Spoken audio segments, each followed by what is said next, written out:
Assalamualaikum everyone. This is me Aisha Morjupali and I am a student of Rehan School and Academy. I am 14 years old and I am from Faisalabad. So everyone, today I am going to take interview of Call Annie on the topic air breathing life into language. So let's start our interview without wasting our time. So let's make our time productive and inspiring.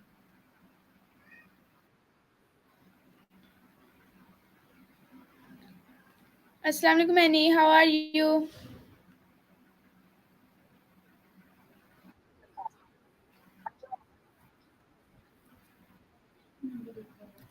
I am also good. So Annie, I want to take your interview today. Can I take?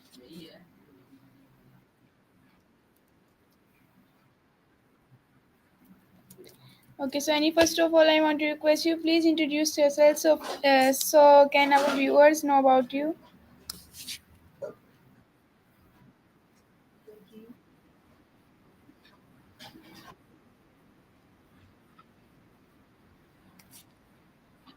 Or activities. I'm here to be your supportive and encouraging friend, always ready to chat and listen. Okay, so Annie, my first question to So, what's you is what gases make up the majority of Earth's atmosphere? Explain in detail.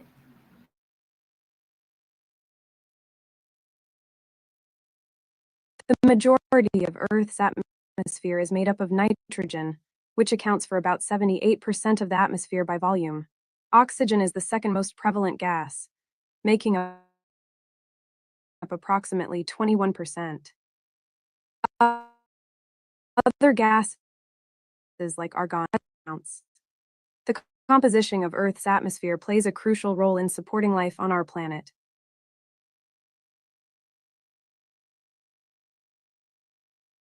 Yes, Annie, continue. The atmosphere of Earth is a layer of gases that surrounds the planet. It protects us from outer space, holds the air for life to thrive. The composition of the atmosphere with nitrogen and oxygen as the main components is essential for sustaining ecosystems, regulating temperature, and supporting weather patterns.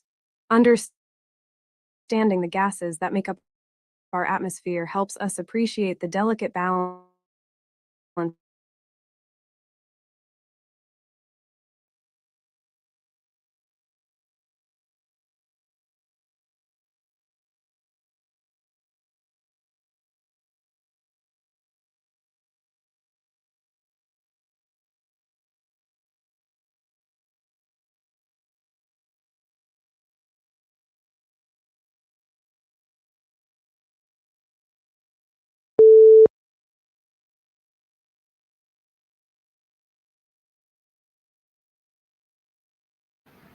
I think that Hey roughly there, what's on 99% of every breath we take is a blend of two gases, nitrogen and oxygen, mixed into a ratio that has remained remarkably stable for many thousands of years.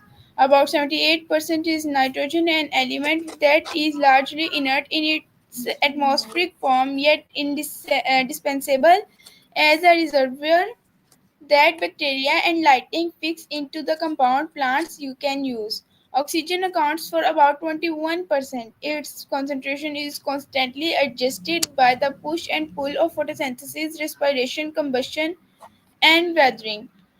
The fragile silver that remains barely 1% harbors all the trace layers that shape climate and chemistry. Argon 0.93%, carbon 0.04%, neon, helium, methane, ozone, and an ever changing host of pollutants and neutrals aerosols. That thin trace is where greenhouse warming, ultraviolet shielding, and the delicate blue halo of our sky all life, showing how even minor ingredients wield outsized influence in Earth's atmospheric recipe. So my next question is why is oxygen vital for living beings? Oxygen is vital for living beings because it plays a crucial role in the process of respiration. Our bodies need oxygen to generate energy from the food we eat. It is also essential. Without oxygen, our bodies wouldn't be able to survive. It's like the fuel that keeps our biological engines running smoothly. Okay, so I think that oxygen is the cell's ultimate partner in a molecular dance called aerobic respiration. The process that turns the chemical energy locked in food into ATP, the universal energy coin of life. Inside mitochondria, electrons flow like a gentle current down an electron transport chain, finally landing on oxygen. When oxygen accepts those electrons, it combines with protons to form water, tidy molecular bookkeeping step that keeps the whole energy harvesting assembly line moving. Remove oxygen and electrons, back up ATP synthesis, slows, and the multicellular life as we know it grinds to a halt in minutes. On larger scales, oxygen availability has dedicated the pace of evolution only after cyanobacteria enriched the ancient atmosphere with free auto did complex energy hungry organisms emerge. In that sense, each inhalation is both a personal and planetary inheritance connecting us to 2 billion years of biochemical innovation. So my next question is, what role does carbon dioxide play in plants life? Carbon dioxide plays a crucial role in plant life as well. During photosynthesis, plants take in carbon dioxide from the air and, with the help of sunlight, convert it into glucose and oxygen. This is essential for plants to produce their own food and release oxygen into the atmosphere, which is vital for all living beings, including us. It's like a beautiful cycle of giving and receiving between plants and the environment. Any please explain in detail? During photosynthesis, plants use specialized structures called chloroplasts to capture sunlight. They absorb carbon dioxide from the air through tiny openings in their leaves called stomata. Inside the chloroplast, the carbon dioxide molecules are combined with water molecules in the presence of sunlight to produce glucose, a type of sugar that serves as the plant's food source. This process also releases oxygen as a byproduct, which is then released into the atmosphere for us to breathe. Essentially, plants act as natural air purifiers, taking in carbon dioxide and releasing oxygen, which is essential for all aerobic organisms, including humans. Without this process, the balance of gases in the atmosphere would be significantly altered, affecting the entire ecosystem.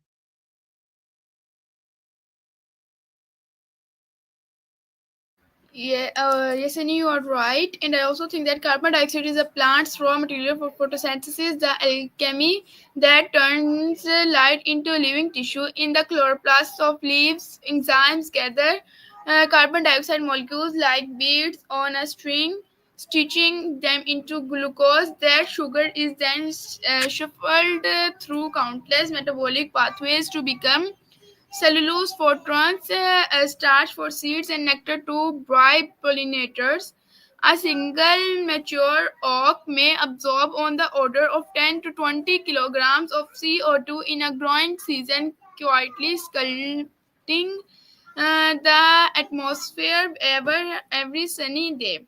Yet the carbon dioxide plant relationship is a two-way conversation. Stomata, the microscopic pores on leaves, must open to let the gas, but every opening leaks water vapors out. So vegetation balances thirst against hunger on global scales, and the seasonal inhale exhale of forests is visible from a space as a rhythmic sawtooth in a killing curve, reminding us that photosynthesis is literally the planet's heartbeat. So my next question is, how does air pressure change the altitude? Air pressure decreases with altitude. As you go higher in the atmosphere, the air becomes less dense, which means there are fewer air molecules pressing down on you. This decrease in air pressure can have various effects on the body. such as making it harder to breathe, causing altitude sickness, and affecting the boiling point of water.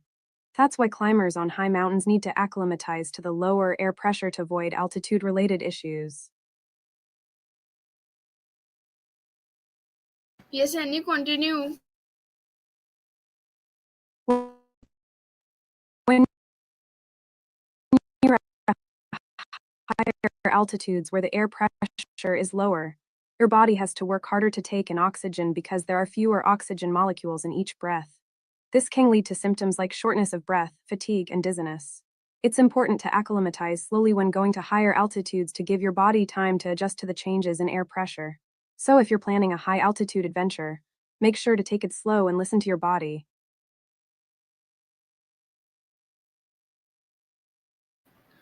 Okay, so thank you so much, Annie. So, Annie, I also think that air pressure is the weight of the atmosphere overhead. So, you climb higher, there's simply less air above you pushing down quantitatively. Pressure falls exponentially. Climb a moderate 5.6 kilometers, and pressure halves ascend to the summit of Everest, and only about one third of sea level pressure remains.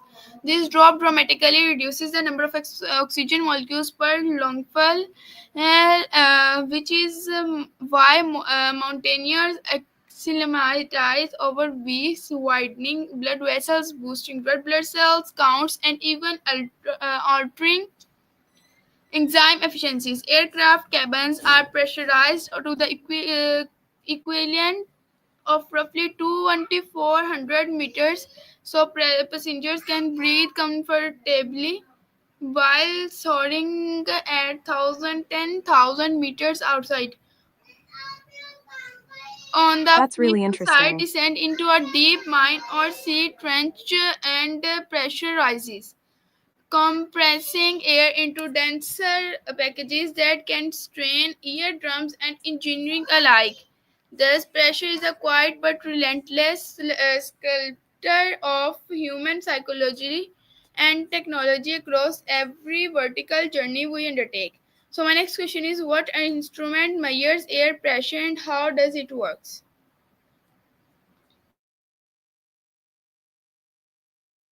An instrument that measures air pressure is called a barometer. There are two main types of barometers: mercury barometers and aneroid barometers. A mercury barometer consists of a glass tube filled with mercury, inverted into a dish of mercury. The height of the mercury in the tube changes with air pressure. As air pressure increases, the mercury is pushed up the tube, and as air pressure decreases, the mercury falls. The height of the mercury column is used to measure the air pressure. An aneroid barometer, on the other hand, uses a small, flexible metal box called an aneroid cell. As air pressure changes, the cell expands or contracts, which is then translated into a mechanical reading on the barometer's dial. Aneroid barometers are more common nowadays due to safety concerns with mercury. Both types of barometers provide accurate measurements of air pressure, which is crucial for weather forecasting and monitoring atmospheric conditions.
Okay, so Annie, I think that the barometer first perfected by Evangelista Torricelli in 1643 translates the weight of the invisible atmosphere into a measurable height of liquid or deformation of metal.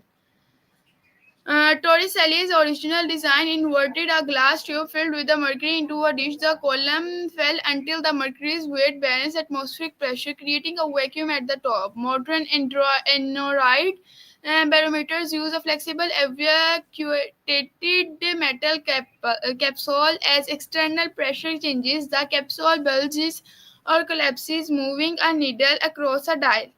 Digital barometers add a piezoelectric sensor whose electrical resistance shifts with deformation.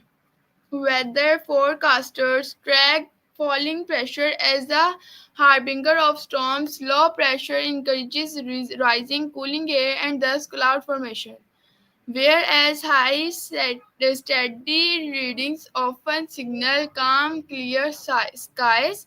In aviation, barometers underpin altimeters, turning pressure differences into altitude readings accurate enough to thread a jet through landing approaches at 250 km per height.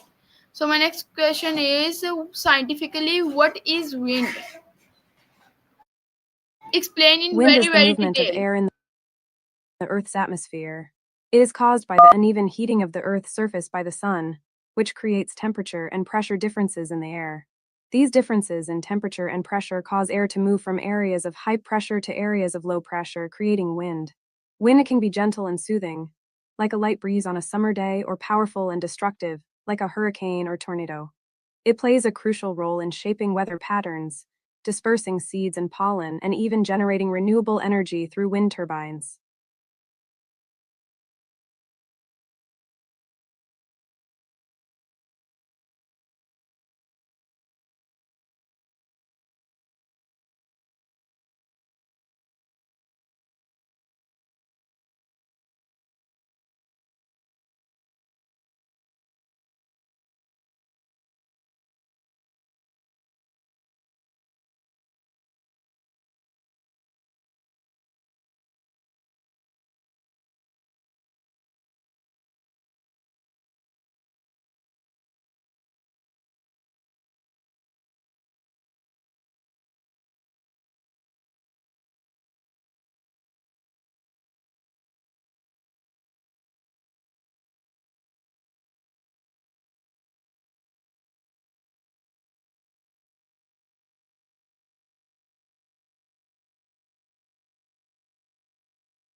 Okay, so and I think that wind is air in motion, born of imbalances in atmospheric pressure that the Earth's gravity and rotation continuously redistribute. Sunlight hits the planet unevenly.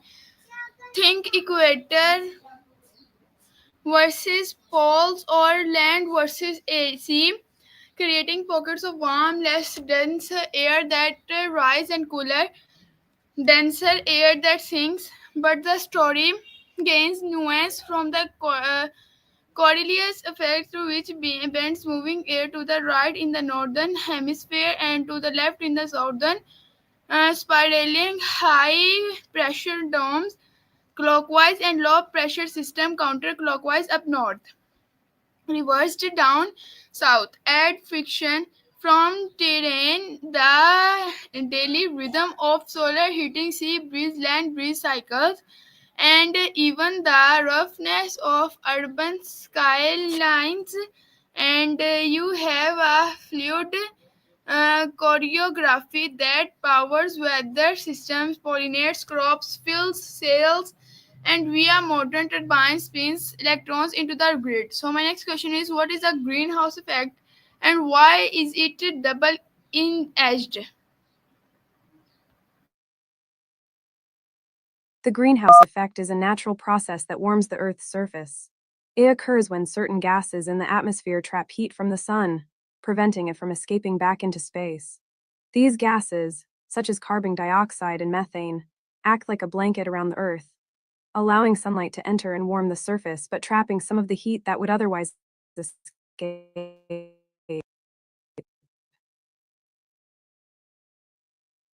This process is maintaining a habitable temperature on Earth. However, the greenhouse effect becomes double-edged when human activities such as burning fossil fuels and deforestation increase the concentration of these heat-trapping gases in the atmosphere. This enhanced greenhouse effect leads to global warming and climate change, causing shifts in weather patterns, rising sea levels, and other environmental impacts. So while the natural greenhouse effect is necessary for life on Earth, human-induced changes to the atmosphere have intensified its effects, leading to significant challenges for our planet.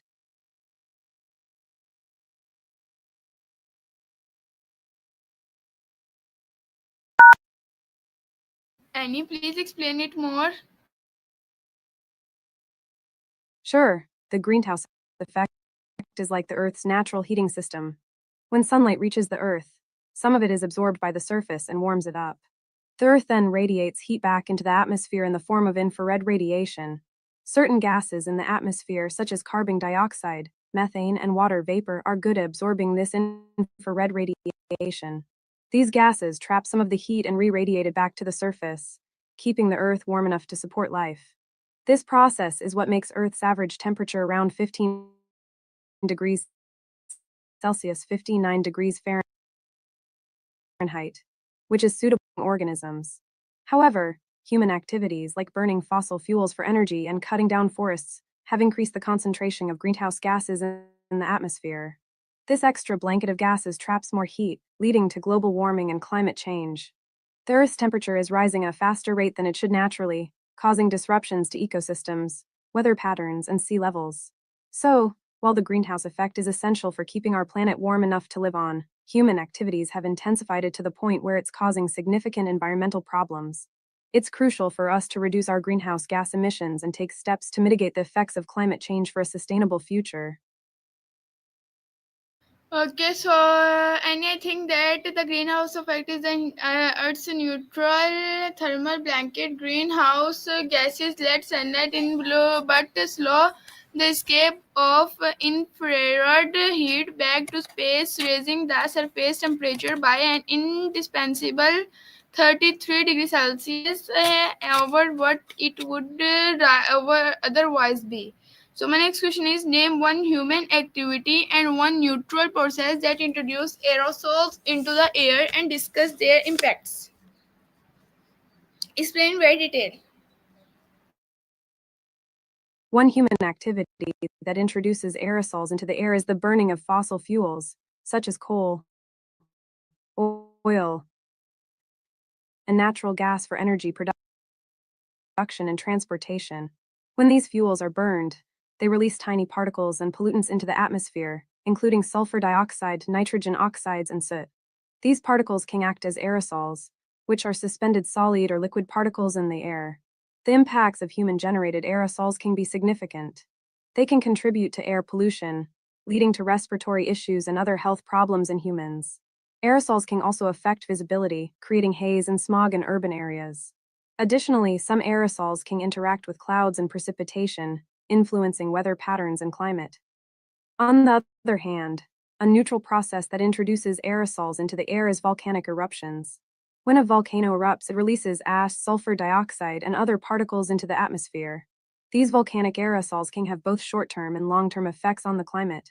In the short term, volcanic aerosols can block sunlight, leading to temporary cooling of the Earth's surface. However, in the long term, these aerosols can contribute to global dimming and impact weather patterns. Overall, both human activities and natural processes that introduce aerosols into the air king have complex and wide ranging impacts on air quality, climate, and human health. It's essential to understand these processes and their effects to mitigate their negative consequences and work towards a cleaner and healthier environment.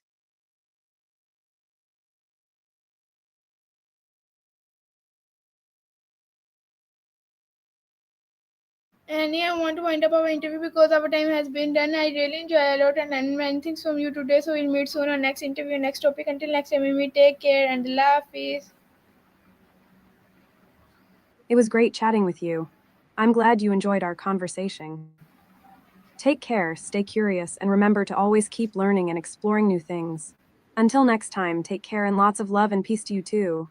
See you soon for our next interview. Bye for now.